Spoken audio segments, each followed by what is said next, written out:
Pansy, angry and depressed, lashes out at family and strangers. Her constant criticism isolates her, except from her cheerful sister Chantelle, who remains sympathetic despite their differences. Hard Truths is directed by Mike Leigh and stars Marianne Jean-Baptiste, Tuwaine Barrett, David Weber, and many more. So Jeffrey, what do you think about Hard Truths? So I feel a little weird giving Mike Leigh an introduction on this channel because I love his films so much that it feels weird to be introducing him. And we've talked about his films on the channel. I think in our very first video, we talked about Another Year. We talked about him again, I think, in our Q&A video that we did. But I think this is the first review we are doing of a Mike Leigh film. Yeah, I mean, I don't think he's made a movie since 2017. He's very much one of my favorite filmmakers and a 7-time Oscar nominee, has never won. Mostly nominated in the script category because he's also an extraordinary writer. But funny enough, during COVID, we were watching a lot of his films together, and I was trying to show you films I loved, but also films that were like suitable for a weeknight, that were intelligent and well written, but also empathetic and humanist. Easy enough, all of those things seem to always go together in Mike Leigh films. So Secrets and Lies, Another Year, Happy Go Lucky, All or Nothing, these are oddly, like, you've seen a good portion of his filmography. It's with tremendous happiness, but also a little bit of resignation that I think that this film is as good as anything he's ever made, aside from a masterpiece or two. And that resignation comes from, it's become very clear to me just how much there isn't something else like this out there. Tamara Jenkins comes to mind, but I don't think that there are a lot of filmmakers who work quite in the register that Mike Leigh does. That doesn't mean there aren't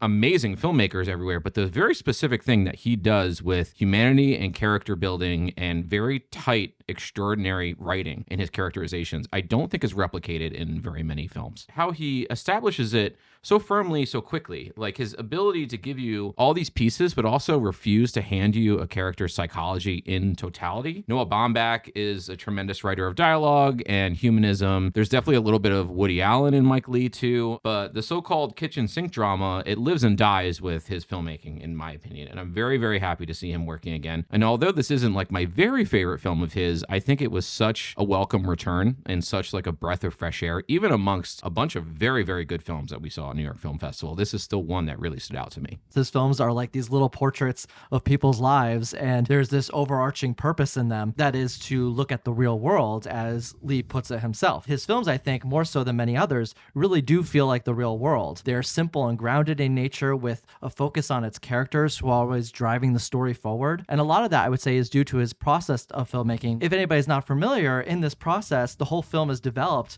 from scratch through rehearsals with the actors, along with all his collaborators, such as set designers, costume designers, etc., etc. And the actors, they come in with like lists of people that they know from real life and then circle in and hone in on somebody that's a very complex individual that they can build upon, like a blueprint of sorts. This is a little side note, but this is something that we learned during the Q&A. It was something I wasn't actually knowledgeable of until the Q&A at New York Film Festival. But he also added that this is actually a hindrance to him getting financing in a lot of films because he has to pitch a movie that doesn't exist yet. Yeah. And that's something that I found surprising and also quite humorous, considering his very lengthy and storied career. The way he explained it of like, give me money. I can't tell you the characters. I can't tell you the story. I can't tell you anything at all about it. And don't bother me again. And let me spend all your money. You know, that is a funny kind of pitch in the modern era. But you think his success would speak for itself at this point. 7-time Oscar nominee. Yes. Yeah. So just throw him the money from now on. Just keep going with it. But with that said, we end up with this film now. And for the most part, I would say I really enjoy it. I do have some minor inconsistencies that I will talk about later, but I really did enjoy it overall. I found it to be humorously tragic, maybe a little bit more pessimistic or sad than I was expecting it to be. But I think I attribute that more to my own expectations rather than a problem with the film, which is something I'll get in more detail as we get into specifics about the film. It's a film that provides hints with very little answers and really aims to hand you the reins when discussing its characters and ultimately their future directions. So I would say this film is a bit hard to describe maybe from a plot perspective, as a lot of his movies are, because they are really examinations of people. That's really hard to just put like a generic plot line on. But from that, we could talk about who is the main focus of the film, and that is Pansy, played by Marianne Jean-Baptiste. And I think she just does an absolutely wonderful job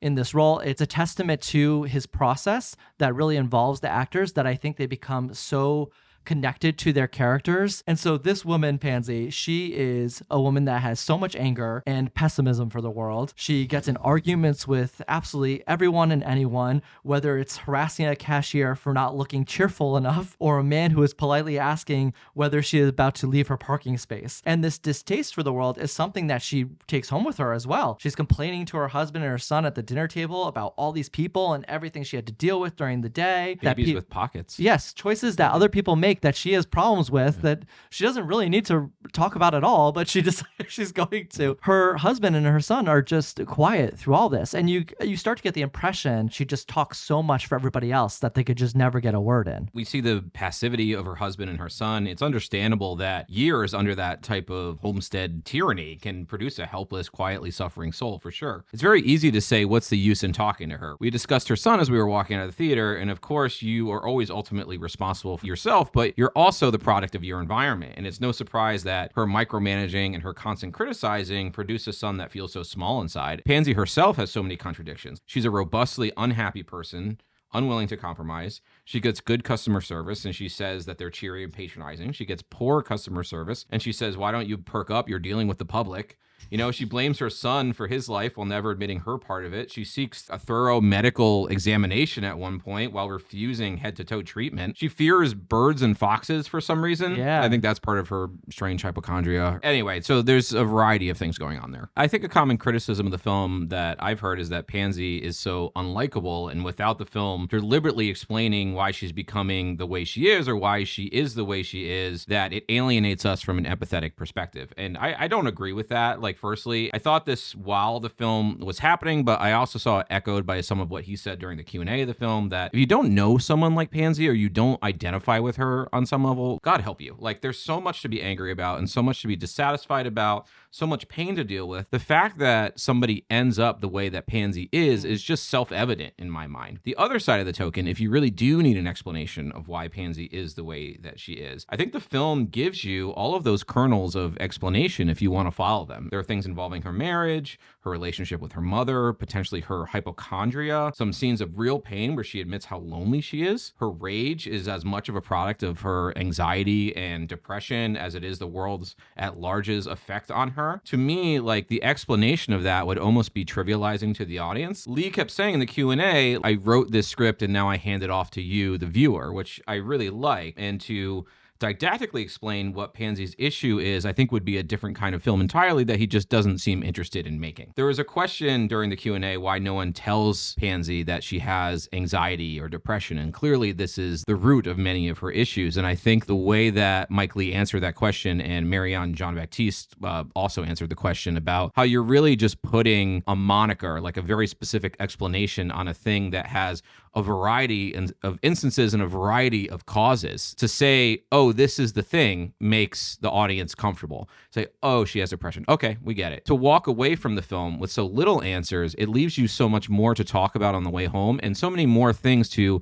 potentially identify with. Maybe a hypochondriac is watching this film. Maybe a person that was abused when they were young is watching this film. We could all, with our different life experiences and our own pain, look at this film and find different kernels of things to extrapolate upon and talk about why Pansy ended up in the position that she's in. In a lot of ways, this film reminds me of a short story as opposed to a novel, because when you're writing a short story, you are seeing a tiny glimpse of these people's lives, and it's your job to put in these little kernels, these little bits, these little details of information that shows you just a hint of what their life was before and maybe a hint of what their life is going to be like after. And I think that that's what this film is very good at. I think a lot of his characters are drawn that way, to be honest. I think of Marion Another Year, how we are supposed to infer her character from these particular moments of her life, which is just the length of time in which the film takes place, which is not very long. Interestingly, that film actually ends in a very similar place to this film. Yes. Yeah, in certain ways, without questions and stuff like that. I do want to shout out Tuwaine Barrett and David Weber in these two roles specifically, because I was talking about earlier how they pretty much don't really give a chance to speak. So they don't really have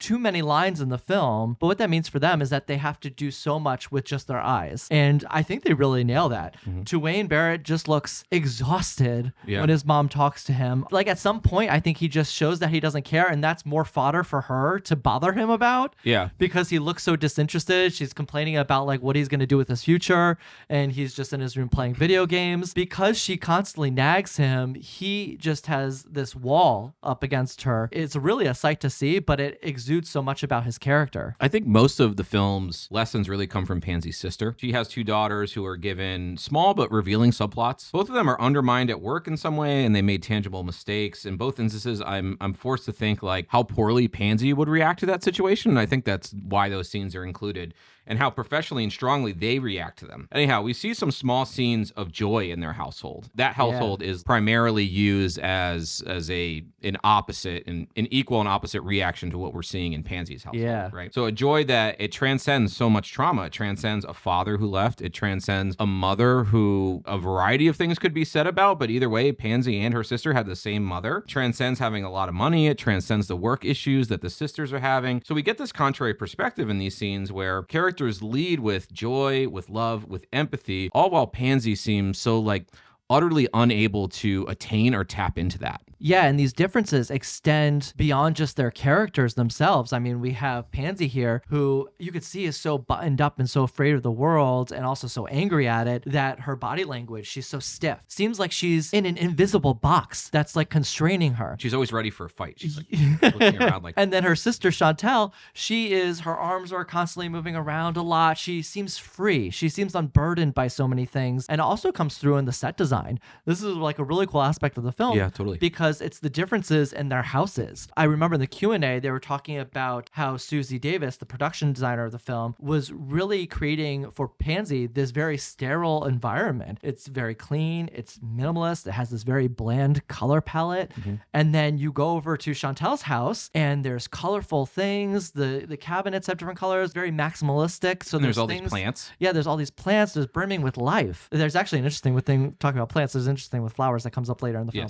It just goes to show that the set design is even building this discrepancy between how these two individuals live their lives. As with all Mike Leigh films, I think the script is really incredibly tight here. We're given a variety of these really great character details about Pansy in particular, like how she's governed by fear, like to the point where she wakes with a violent start every morning. She quickly looks out the window for danger. We mentioned she's fearful of pigeons. She's fearful of foxes. She doesn't keep the door open because of the fear of them. There's this wonderful and very funny scene early on where she is just like wailing like at the world. The whole babies have pockets thing. It's interesting that the film like quietly moves from dark comedy to humanist drama. As the film rounds the hour marks, it's a 90-minute film, and there's about a half hour left. There's a lot of silence in the last half hour of this movie for all the talking that was done in the first hour or so. There's this shift to quiet contemplation that yields a much, much different film, I think, at the end than where it begins. I completely agree, and I do want to get deeper into that, but I would say that marks spoiler territory. So if you have not seen the film Hard Truths yet, I recommend coming back to this review after you've seen it. One of the cool things about the film is even though it gives you no answers in the end, I do think it drops a bunch of little hints and moments where you see something deeper is happening. There is this moment where Chantelle is trying to convince Pansy to go see their mother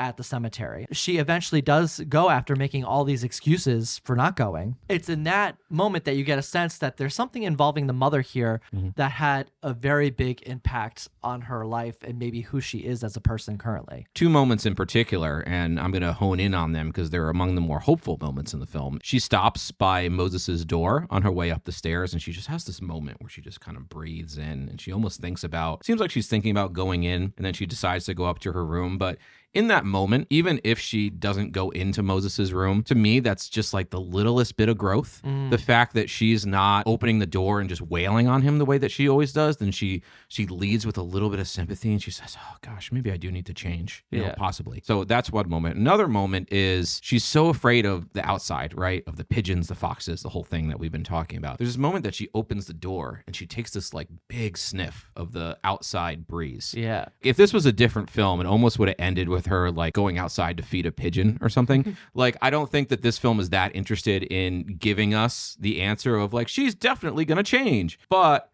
I do think that it gives us that kernel of she's at the very least experimenting with the idea of change. If the door's a symbol, right, and this has to be closed off from the outside world, she's opening it just a tiny bit to see what's out there. And perhaps that's the beginning of her change. Depends what kind of person you are. Yeah, I could be wrong. Oh my gosh, why am I forgetting this? I'm pretty sure she walks outside.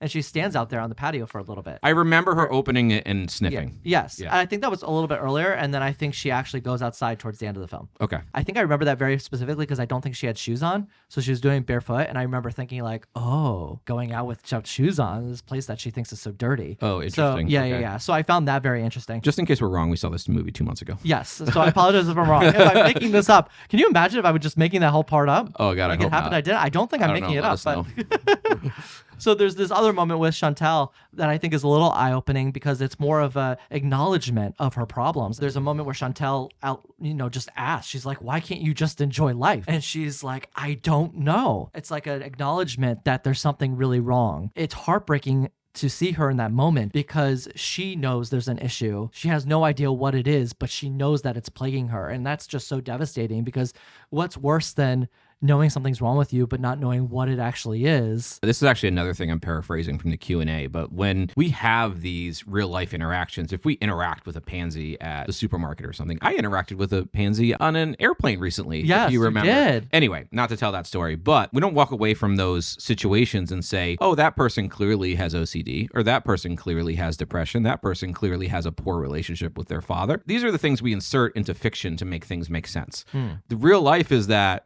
we don't actually always pinpoint the things that are exactly wrong with us. There is a problem that could have a variety of causes that one way or another we ended up on this track and here we are. So where the film ends, I think, is quite in a different place. We're essentially given one of those cut to black endings without resolution. Will she, won't she? There are things to savor and think about and challenge about ourselves, I think, in the way that the film ends. But I was just curious about what you thought about it, that and how it hit you on first viewing. So when it comes to the ending, I will say I'm a little conflicted because I think it's quite sad. He has just come home from work. He has injured himself and he is calling up to her upstairs for some help. We see her in bed just staring, almost pondering whether she should go down and help him at all. Which I think is just very tragic because it's like, is she even questioning this? Is she even questioning helping her husband? And I think there's other things brewing through her mind of whether she even wants this relationship maybe. He is downstairs just looking super concerned. Not for nothing, he's injured. Like, don't you want to just help an injured person whether you think this relationship is meant for you or not? I don't know. I think that's what, brings this film to maybe a little bit more of a dour note than I was expecting. But I will say I do really like the ending upon reflection on it. In life, there's people that just can never escape their demons. They can never escape what's plaguing them. I think that's a hard truth. Wow.